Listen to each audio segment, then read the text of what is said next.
Assalamualaikum warahmatullahi wabarakatuh. Pada kesempatan kali ini kita akan membahas materi tentang program pemerintah dalam pengelolaan lingkungan yang sesuai dengan mata kuliah kita adalah pendidikan lingkungan hidup. Nah, yang pertama adalah program Adipura. Sudah tahu kan Adipura itu apa? Adipura adalah sebuah penghargaan bagi kota di Indonesia yang berhasil dalam kebersihan serta pengelolaan lingkungan perkotaan. Yaitu Adipura diselenggarakan oleh Kementerian Negara Lingkungan Hidup. Nah, kriterianya bisa kita lihat sendiri di sini adalah yang pertama adalah indikator kondisi fisik lingkungan perkotaan dalam hal kebersihan dan keteduhan kota. Jadi berkaitan dengan penghijauannya bagaimana, sistem lingkungan hidupnya bagaimana, tata kotanya bagaimana, kan seperti itu. Ruang hijaunya ada atau tidak, kalaupun ada sesuai atau tidak, kan seperti itu. Selanjutnya adalah indikator pengelolaan lingkungan perkotaan atau non fisik yang meliputi institusi, manajemen dan daya tanggap. Ya.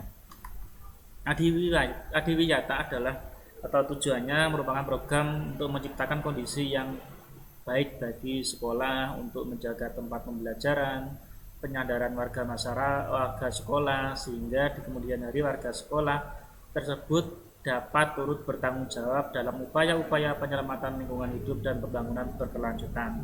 Kegiatan utama diarahkan pada terwujudnya kelembagaan sekolah yang peduli dan berbudaya di lingkungan bagi sekolah dasar dan menengah di Indonesia. Nah, seperti ini ya. Nah, pasti sudah tahu kan sekolah pasnya ada sekolah apa namanya lomba kebersihan sekolah biasanya dilaksanakan 1 tahun sekali. Nah, itu bagaimana? Nah, seperti itu ya. Nah, tujuannya adalah itu menciptakan kondisi sekolah. Kalau kondisi lingkungannya itu nyaman, bersih, ya sehat, ya untuk belajar kan nyaman juga. Nah, karena itu kondisi paling penting apalagi di sekolahan, di tingkat pendidikan dasar atau sekolah dasar paling tidak sekolahan itu harus ada kriteria-kriteria dalam hal kebersihannya gitu. Paling enggak ada tamannya gitu ya. Lebih untuk menyamankan dalam hal belajarnya bagaimana. Terus selanjutnya adalah indikator dan kriterianya. Di sini adalah pengembangan kebijakan sekolah peduli dan berbudaya lingkungan. Nah, jadi warga sekolahnya bagaimana dilatih untuk berbudaya mencintai lingkungan atau tidak. Dalam hal sederhananya saja adalah membuang sampah atau mungkin tempat sampahnya sudah dibedakan atau belum, sampah organik maupun non organik. Nah, seperti itu.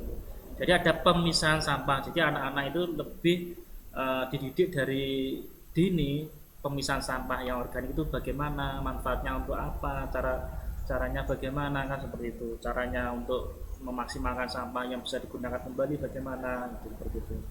Untuk mewujudkan selanjutnya adalah indikator kedua adalah untuk mewujudkan sekolah yang peduli dan berbudaya lingkungan, maka diperlukan beberapa kebijakan sekolah yang mendukung dilaksanakannya kegiatan-kegiatan pendidikan lingkungan hidup oleh semua warga sekolah sesuai dengan prinsip-prinsip dasar program Adiwiyata yaitu partisipatif dan berkelanjutan. Nah, karena ini merupakan salah satu program pemerintah ya, walaupun sekolah tahun ini contoh mendapatkan program ini. Selanjutnya bagaimana? Kalau tidak berkelanjutan, tidak bersih, otomatis kan tidak akan mendapatkan. Nah, bila seperti itu. Nah, jadi di sini perlu tingkat kesadaran warga sekolah, kebijakan sanaan kepala sekolahnya, kebijakan kepala sekolahnya bagaimana untuk apa namanya melaksanakan program tersebut. Nah, seperti itu ya dikawal dengan dinas pendidikan setempat. Nah, contohnya seperti ini, ada taman-tamannya, mungkin apa namanya ada pohon-pohonnya, ada lingkungan yang bersih untuk bercanda guru anak-anak kan seperti itu ya. Terus ada slogan-slogan tentang kebersihan. Nah, seharusnya pastinya ada lagi di sekolah-sekolah dasar. Jadi anak-anak setiap hari secara tidak sadar membaca, otomatis kan melaksanakan seperti itu ya. Selanjutnya adalah program pemerintah atau proper. Di sini adalah penilaian peringkat dan kinerja penataan dan pengelolaan lingkungan proper mulai dikembangkan oleh Kementerian Lingkungan Hidup sebagai salah satu alternatif instrumen penataan sejak tahun 1995. Kita awal tahun 1995 di sini. Selanjutnya adalah alternatif instrumen penataan ini dilakukan melalui penyebaran informasi tingkat kinerja penataan masing-masing perusahaan kepada stakeholder pada skala nasional. Ya, jadi memang ada stakeholder yang memang berkecimpung dalam pendidikan lingkungan hidup. Nah, karena itu ya cara penilaiannya bagaimana, kriterianya bagaimana, memang harus ada. Gitu. Selanjutnya adalah proper merupakan salah satu bentuk kebijakan pemerintah meningkatkan kinerja pengelolaan lingkungan perusahaan sesuai dengan yang telah ditetapkan dalam peraturan perundang-undangan. Nah, selain di lembaga-lembaga pemerintah, ya pastinya juga ada pengelolaan di lembaga-lembaga non pemerintah. Salah satunya adalah di perusahaan seperti itu. Cara pembuangan limbahnya bagaimana, sudah sesuai dengan indikatornya belum, kriterianya belum. Kan banyak sekali sekarang mungkin pabrik-pabrik pembuangan limbah tidak ada penyaringan, mungkin langsung dibuang ke selokan, muaranya ke sungai, ke laut lah itu. Nah, terus juga kalaupun pabrik-pabrik yang menggunakan cerobong asap lah sesuai atau belum dengan standarnya, kriterianya. Nah, seperti itu. Nah, merupakan salah satu juga program pemerintah dalam mengawasi dan melaksanakan program pendidikan lingkungan hidup karena di bawah Kementerian Lingkungan Hidup di sini ya. Nah, pemikiran perlunya pengembangan alternatif instrumen penataan ini didasari oleh berbagai faktor. Antara lain, yang pertama adalah masih rendahnya tingkat penataan perusahaan karena belum efektifnya berbagai instrumen penataan yang ada. Nah, tidak dapat dipungkiri bahwa banyak sekali perusahaan-perusahaan yang dengan semaunya sendiri membuang limbahnya dengan sembarangan seperti itu. Itu yang rugi siapa? Salah satunya adalah masyarakat sekitar, ya masyarakat sekitar daerahnya perusahaan tersebut. Bagaimana tercemari? Contohnya banyak sekali ya, kemarin sempat mungkin juga bisa banyak dilihat beritanya mungkin di YouTube ya. Daerah penambangan mungkin dari daerah Kalimantan ya, seperti itu. Setelah ditambang terjadi kalau musim hujan daerahnya itu kan seperti lubangan itulah, seperti itu anak-anak kan main di situ, terus juga terjadi korban jiwa karena apa, daerahnya itu dulu hijau sekarang di daerah tambang rusak, setelah itu tidak dihijaukan kembali, tidak ada penghijauan kembali. Nah di sini seharusnya pemeran pemerintah di sini harus bisa tegas kepada perusahaan-perusahaan yang sudah merusak lingkungan hidup. Oke, nggak masalah dengan izin pemerintah karena apa? Sumber daya alam dikuasai dan digunakan untuk kemakmuran rakyat, merupakan pasal dalam Undang-Undang Dasar, tidak salah pasal 31 atau berapa itulah. Seharusnya seperti itu. Ya, nggak masalah, tetapi juga harus di penghijauan kembali sehingga tidak memakan korban jiwa dan lain-lain, apalagi merugikan masyarakat sekitar itu ya. Selanjutnya adalah meningkatnya tuntutan transparansi dan keterlibatan publik dalam pengelolaan lingkungan. Nah, karena itu sekarang banyak sekali organisasi yang mengawasi tentang lingkungan hidup. Perusahaan ini bagaimana, sudah sesuai atau belum? Nah, karena itu sekarang banyak organisasi atau mungkin LSM, lembaga swadaya masyarakat, yang mengawasi tentang berjalannya satgas lingkungan atau mungkin perusahaan tersebut sesuai tidak dalam pembuangan limbahnya atau bergerak untuk penghijauannya bagaimana, seperti itu.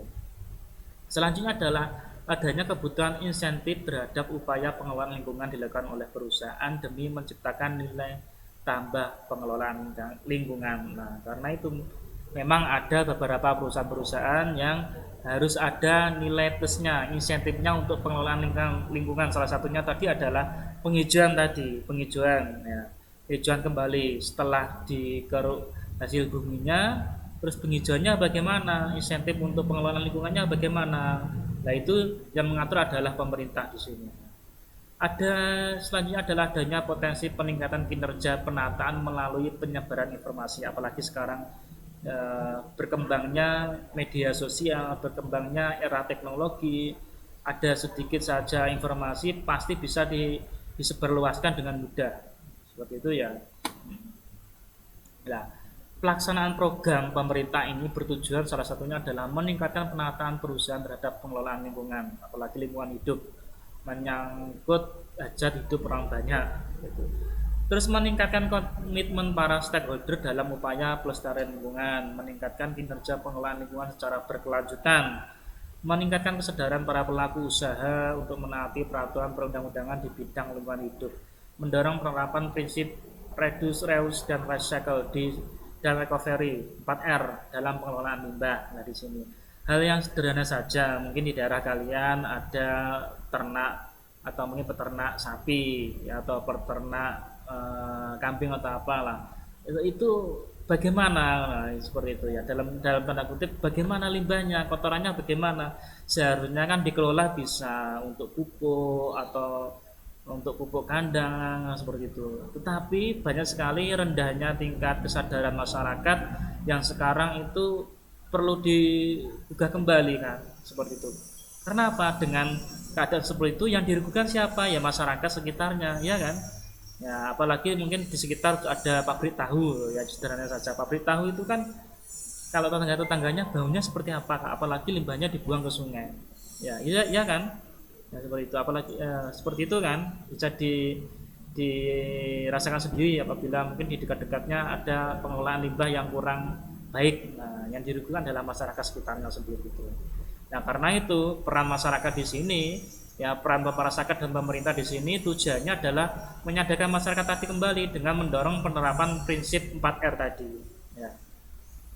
Nah, provokasi diperkenalkan pada tanggal 14 Juni 1989 oleh Kementerian Lingkungan Hidup sebagai Clean River, merupakan pendekatan dasar dalam mengontrol debit limbah industri yang masuk ke badan atau jalan air. Nah, tahun 1950 mulai diimplementasikan oleh Bapedal atau PP tahun 1990 tentang Water Pollution Control Regulasi di sini. Nah, di sini di Indonesia, prokasi merupakan suatu strategi yang nyata dan efektif dalam mengetahui tahap perkembangan secara menyeluruh peran masyarakat dalam meningkatkan kualitas lingkungan. Prokasi juga secara signifikan dapat menurunkan pencemaran dalam waktu yang relatif singkat dan pada saat yang bersamaan diatur dalam pengembangan sistem manajemen pengelolaan yang sangat dibutuhkan untuk diterapkan pada program-program yang bertujuan mengurangi limbah industri, meningkatkan kualitas lingkungan. Nah, terus itu dulu ya. Terus sekarang bagaimana? Nah, sekarang seharusnya memang dengan maraknya media sosial, nah itu seharusnya memang lewat media sosial juga masyarakat bisa untuk diarahkan di situ. Nah, di sini memang peran bukan hanya peran pemerintah, tapi peran masyarakat juga. Apalagi sekarang media sosial itu atau informasi itu bisa didapat dengan mudah. Nah, itu ya. Nah, salah satunya adalah gotong royong membersihkan sungai seperti ini. Nah, sekarang ada atau tidak? Ya, itu ya yang menjadi pertanyaan di benak saudara mungkin. Kalau dulu memang banyak sekali kegiatan-kegiatan dengan apa namanya tema kebersihan sebelum 17 Agustus atau mungkin sebelum Lebaran atau sebelum bulan Ramadan. Lah, itu kan banyak kegiatan-kegiatan bersih-bersih dulu atau bersih desa. Dulu dikenal dengan ada namanya bersih desa. Nah, sekarang kan sudah nggak ada kan, sudah mulai luntur. Nah, berarti di sini bagaimana pergeserannya, bagaimana gitu. Itu adalah contoh-contoh seperti ini. Semua anak-anak, anak muda, bapak-bapak bersama membersihkan lingkungan. Nah, itu tingkat kesadaran masyarakatnya yang di sini. Jadi peran serta masyarakat dan pemerintah harus berjalan seimbang di sini. Produksi bersih, cleaner produksi di sini adalah konsep produksi bersih pertama kali diperkenalkan pada tahun 1999 sampai 1990 oleh UNEP di sini ya. Di sini definisi dari program tersebut adalah pengelolaan lingkungan yang bersifat preventif. Jadi bersifat untuk mengajak masyarakat untuk menerapkan program hidup bersih di sini. Ya, atau PHBS. Nah, produksi bersih di sini merupakan suatu strategi yang menghindarkan timbulnya pencemaran industri. Nah, lalu untuk melalui pengurangan timbulan limbah. Nah, istilah-istilah tersebut mencegah pencemaran atau polusi, berperan pada fokusnya usaha pencegahan terbentuknya limbah.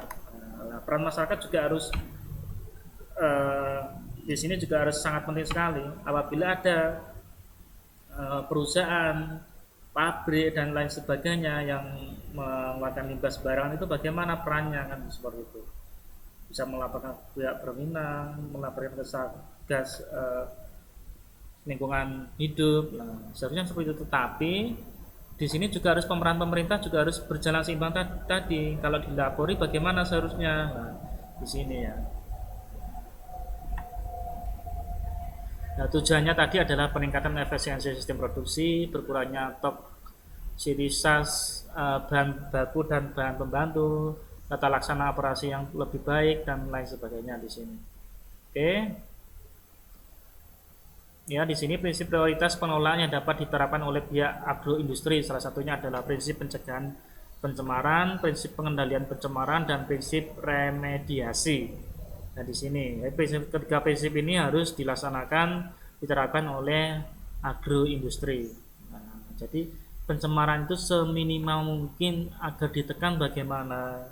Nah, itu karena itu membuat sebuah pabrik izin industri itu harusnya memang sangat apa namanya sangat sulit karena apa diteliti juga nanti standarnya nanti kalau perusahaan ini bagaimana pembuangan limbahnya limbahnya bagaimana bisa terserap dengan mudah atau tidak seharusnya seperti itu yang harus memberikan izin di sini ya. Selanjutnya di sini bisa nanti dikerjakan sebagai tugas hari ini ya ada 4 nomor setelah itu nanti bisa dikirim di menu tugas Google Classroom ditulis tangan oke ya itu saja mungkin yang dapat saya sampaikan terima kasih dari saya. Assalamualaikum warahmatullahi wabarakatuh.